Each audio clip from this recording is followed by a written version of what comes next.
बिस्मिल्लाहिर्रहमानिर्रहीम। अस्सलाम वालेकुम नाज़रीन कराम, मैं हूं मखदूम शहाबुद्दीन और आप देख रहे हैं मेरा फेसबुक और यूट्यूब चैनल। उम्मीद करता हूं आप सब लोग बखैर वाफियत होंगे और जहां भी होंगे अपने अहले खाना समेत खुश भी होंगे और महफूज भी।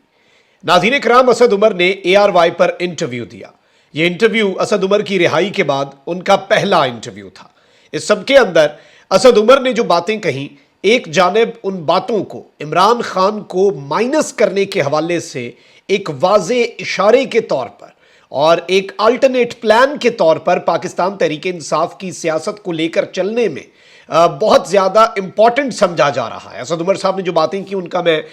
क्रक्स जो है उसका जो खुलासा है वो तो आपके सामने रखूंगा, लेकिन अब बात इस इंटरव्यू से आगे बढ़ चुकी है और रात गए कप्तान ने कहर ढा दिया है और पाकिस्तान तहरीक इंसाफ पर कब्जे की कोशिश किस तरह से नाकाम बनी है मैंने क्लिप्स के साथ, और चीज़ें जो रात को कप्तान ने अपना पत्ता खेला है, कार्ड खेला है, और वो राज सामने आ गए हैं जो छुपाए जा रहे थे। यानी आज कप्तान ने बाज़ाब्ता तौर पर यह कहना गलत नहीं होगा, वो सारे के सारे राज कप्तान मंजर आम पर ले आया है जो राज आज से पहले छुपाए जा रहे थे। इस हवाले से बड़ी आम तरीन तफसीलात है और असद उमर साहब जो हैं उनके हवाले से आपको पता है कि कल ही इस्लामाबाद हाई कोर्ट के अंदर एक ही केस था, तो असद उमर साहब भी उसी कमरा अदालत में जब पहुंचे, खान साहब के ऊपर तो लातादाद केसेस हैं, उन्होंने तो दिन में पता नहीं कितनी अदालतों में जाना होता है। तो असद उमर साहब ने इमरान खान साहब से सलाम लिया और उन्हें अपने साथ बैठने का कहा, लेकिन इमरान खान साहब आगे चले गए और रोस्टम पर चले गए। असद उमर पीछे खड़े रह गए और वापसी पर जो वहां पर साफ़ी मौजूद हैं, जब उनसे मेरी बात हुई उन्होंने ये कन्फर्म किया कि असद उमर साहब के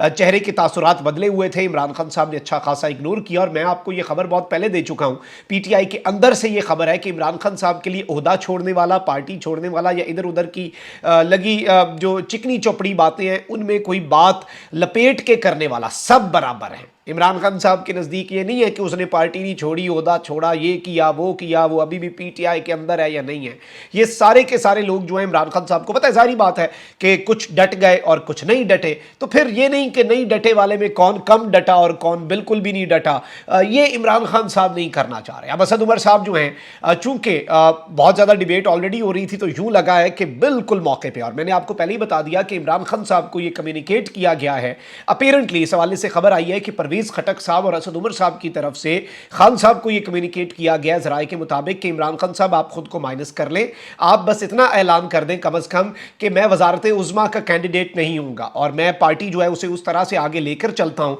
और इमरान खान साहब आप अगर ये नहीं करते तो फिर हम एक और पार्टी अनाउंस कर रहे हैं। और ये भी खबर हमारे चैनल के जरिए हमारे व्यूअर्स तक पहुँच चुकी है कि इस्तेहकाम पाकिस्तान पार्टी के फेल्ड प्रोजेक्ट के बाद अब एक नया प्रोजेक्ट जो है वो तैयार किया जा रहा है। There is a reason. Fawad Chaudhry, Imran Ismail के हवाले से भी ये बात आई कि उन्होंने ऑफिशियली इस्तेहकामी पाकिस्तान पार्टी ज्वाइन नहीं की। देयर इज़ अ रीज़न कि परवेज़ खटक साहब हो जाए, असद उमर साहब हो जाए, इन्होंने भी कोई सियासी जमात ज्वाइन नहीं की। देयर इज़ अ रीज़न कि परवेज़ इलाही साहब से जाके शुजात हुसैन मुलाकातें कर रहे हैं, क्योंकि माइनस इमरान का जो मंसूबा है उस मंसूबे से कोई पीछे हटने के लिए तैयार इस वक्त नज़र नहीं आ रहा। ये बात बड़ी वाज़े है, बड़ी क्लियर है और खुलकर खेला जा रहा है। अब यहाँ पर असद उमर साहब जो है उन्होंने जो इंटरव्यू दिया काशिफ अब्बासी साहब को, उसका सोशल मीडिया पर जो मामलात बन रहे हैं और सोशल मीडिया पर वो इंटरव्यू जिस तरह से डिस्कस हो रहा है, और असद उमर साहब जो है वो जाहिर बात है कि नंबर 1 ट्विटर ट्रेंड भी रहे और लोगों ने अच्छी खासी दुर्गत भी बनाई, लोगों ने अच्छा खासा भुरकस भी निकाला। और यहाँ पे असद उमर साहब जो हैं इस सारी की सारी सूरत हाल के अंदर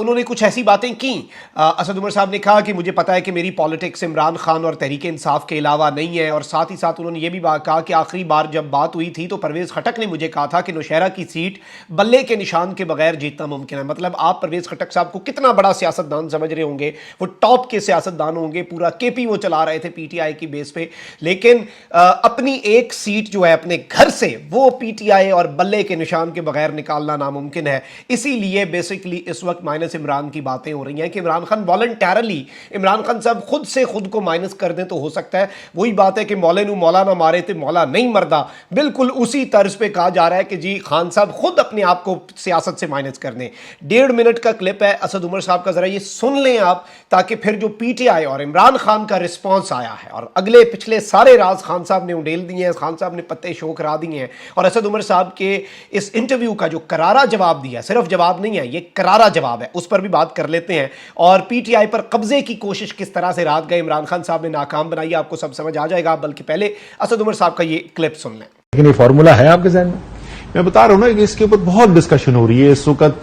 कि किस तरीके से मुश्किल से निकाला जाए, और एक तरीका जो लोग जो डिस्कस करते हैं वो वही है कि जी इमरान खान साहब जो है वो किसी तरीके से स्टेप डाउन कर जाएं, स्टेप बैक कर दें, वो आगे कर दें, शाह साहब को आगे कर दें,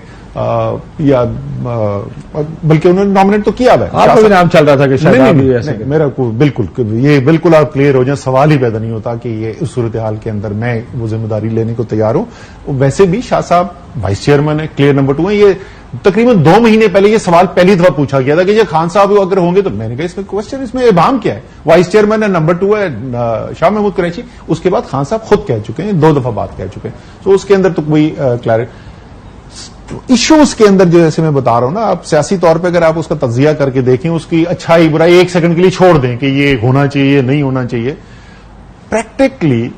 क्या इमरान खान के वोट बैंक के बगैर पीटीआई कोई मानी रखेगी या नहीं रखेगी। इसलिए मैं कह रहा था कि अगर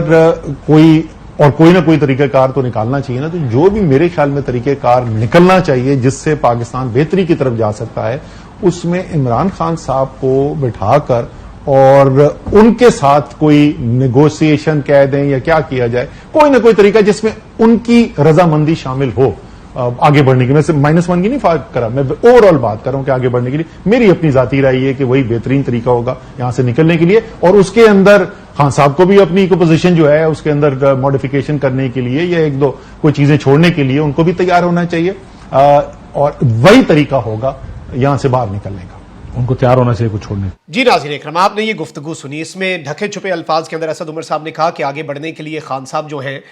उन्हें बहुत सी चीज़ें देखनी पड़ेंगी, और मैं -1 नहीं कह रहा, खान साहब की रजामंदी से ये सब कुछ होना है, क्योंकि सिर्फ पीटीआई भी कुछ नहीं है, इमरान खान ये नाम। अच्छा, यहाँ पे वैसे एक सवाल ये भी है कि क्या मीडिया पे इमरान खान का नाम लेने पे पाबंदी सिर्फ असद उमर के इंटरव्यू के लिए ख़त्म की गई थी, या फिर अब ये पाबंदी तमाम चैनल्स के लिए ख़त्म कर दी गई है? इमरान खान का नाम लेना सेंसर किया जाता था, नाम नहीं लिया जा सकता था। चेयरमैन पीटीआई धक्के से कोई बहुत मुश्किल हो, कोई बात करनी हो, कह दिया जाता था। एक मरतबा इसी ARY का टिकर मौजूद है कि उन्होंने कहा कि नैब की टीम, या फिर जी बिल्कुल नैब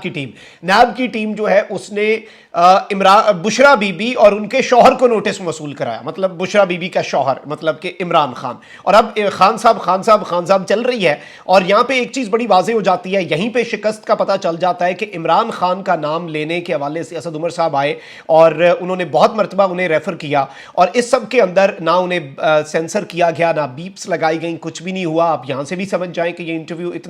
इतना सादा तो था नहीं, अगर ऐसे ही होता और इस इंटरव्यू के पीछे कुछ ना होता। और इस सब के अंदर ये चीज बड़ी वाज़ेह है कि अनरिजॉल्व्ड इश्यूज जो हैं वो अभी भी एग्जिस्ट करते हैं, और तमाम तर टैक्टिक्स अपनाए जाने के बावजूद इमरान खान की सपोर्ट जो है वो खत्म नहीं हुई, बल्कि बड़ी है, बल्कि मल्टीप्लाई हुई है। और इस सब के अंदर असद उमर साहब जो हैं उनके हवाले से बहुत वाज़ेह अंदाज में तमाम तर चीज़ें जो हैं वो सामने आई हैं। और इस सारे के सारे सूरत हाल के अंदर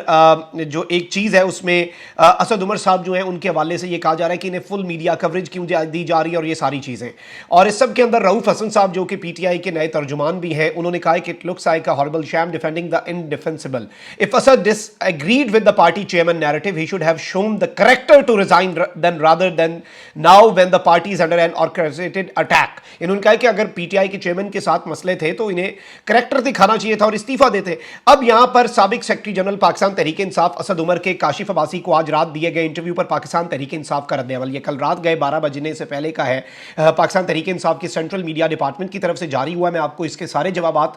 जो इन्होंने असद उमर के दिए और मजीद कुछ सवाल भी खड़े किए हैं वो आपके सामने वाजे कर देता हूं। नंबर 1 पॉइंट है जो इमरान खान साहब की अप्रूवल से पीटीआई के सेंट्रल मीडिया डिपार्टमेंट ने जारी किया है कि असद उमर के ख्यालात में अबहाम और कंफ्यूजन वाजे है। असद उमर का यह दावा कि चेयरमैन की स्ट्रैटेजी पर इख्तलाफ के बाइस सेक्रेटरी जनरल की जिम्मेदारियों से अलग हुआ हकीकत से मुतसादिम दिखाई देती है। असद उमर को चेयरमैन या जमात के फैसलों से इख्तलाफ था और उन पर अमल दरामद करना मुनासिब नहीं समझते थे तो उसी वक्त मनसब से अलग हो जाते। असद उमर ने तस्लीम किया कि 9 मई के वाकयात की मनसूबाबंदी तहरीक इंसाफ के किसी इजलास में नहीं की गई। अब जबकि एक मनसूबे के तहत पार्टी को निशाना बनाया जा रहा है तो उन्हें इस्तीफा देना याद आ गया। इसमें इनका जाती मफाद तो छुपा हो सकता है लेकिन इस सब के अंदर पार्टी का मफाद नहीं है। असद उमर साहब ने चूंकि बातें ऐसे की हैं कि वो पार्टी के मफाद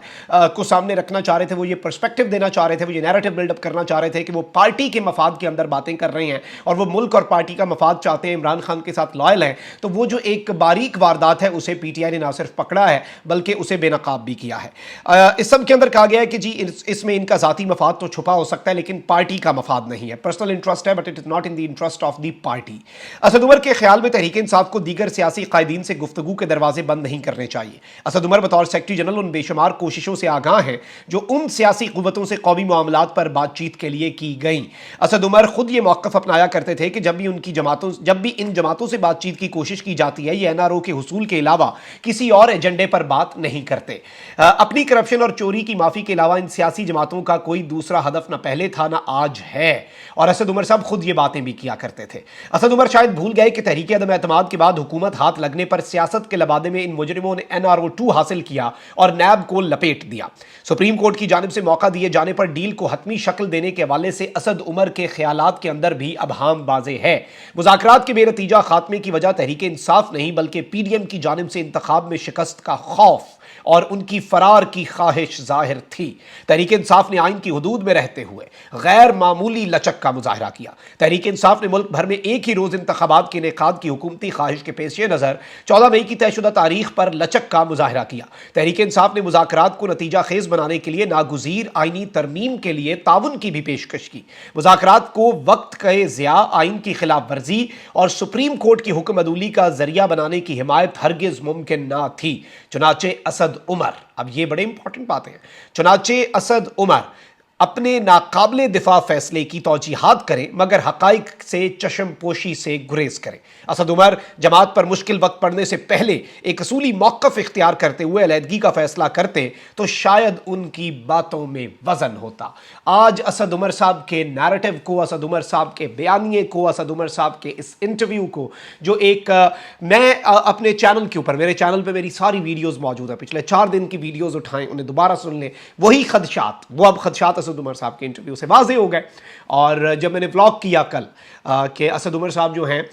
उनके साथ जो हुई है कप्तान की जानिब से, कप्तान ने अच्छी खासी कर दी थी असद उमर साहब के साथ और असद उमर साहब जो हैं वो ऑलरेडी लॉन्च होने के लिए तैयार थे, तो अपेरेंटली ये लग रहा है कि असद उमर साहब लॉन्च हो चुके हैं। और इमरान खान साहब ने असद उमर साहब के ना सिर्फ इन तमाम तर बातों का जवाब जारी करवाया और मरकज़ी मीडिया डिपार्टमेंट की तरफ से PTI का, पार्टी का मौक़िफ़, खान का मौक़िफ़ नहीं है। खान का मौक़िफ़ हो तो ये तो फिर पार्टी के अंदर और ख़ुद साख्ता जो एक चीज़ें चल रही हैं, तो ये एक ऐसा मूव है इमरान खान साहब की तरफ से कि आप लिटरली, मैं आपको बता रहा हूँ, मार्क माई वर्ड्स, आप अंदाज़ा नहीं कर सकते। और ये उन लोगों के लिए भी मैसेज है जो अभी भी पार्टी के अंदर हैं और जिन्हें लग रहा है कि शायद उनका कोई जुगाड़ लग जाए। इमरान खान और PTI भी नहीं बल्कि इमरान खान के बगैर PTI कुछ नहीं और PTI के बगैर इस वक्त पाकिस्तान की सियासत कुछ नहीं। ये कुछ लोगों के लिए फॉर्चुनेटली और कुछ के लिए unfortunately, but this is a harsh reality और इस रियलिटी को एक्सेप्ट नहीं करेंगे तो फिर अनरियलिस्टिक अप्रोच होगी सबकी और ये चीज़ें सबको याद रखनी होंगी। अपना बहुत ख्याल रखें। अल्लाह निगहबान। पाकिस्तान जिंदाबाद।